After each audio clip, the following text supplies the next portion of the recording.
কতই তো খেলে ডিমের পাতুরি, মাছের পাতুরি, চলো আজকে বানাই মাংসের পাতুরি। বড় বড় পিস করা মাংসটাকে পেস্ট করে নিলাম, আর পেস্ট করে নিয়েছিলাম আদা, রসুন, কাঁচা লঙ্কা আর পেঁয়াজ।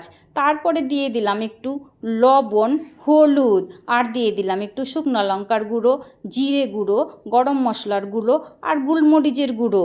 তারপরে একটু বেরেস্তাও ভেজে রেখেছিলাম।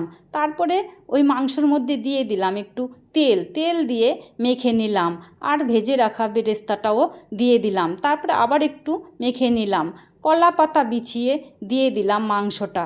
তার উপরে দিয়ে দিলাম একটা কাঁচা লঙ্কা। কলা পাতা ভালো করে মুড়ে সুতো দিয়ে বেঁধে নিলাম সবগুলোই।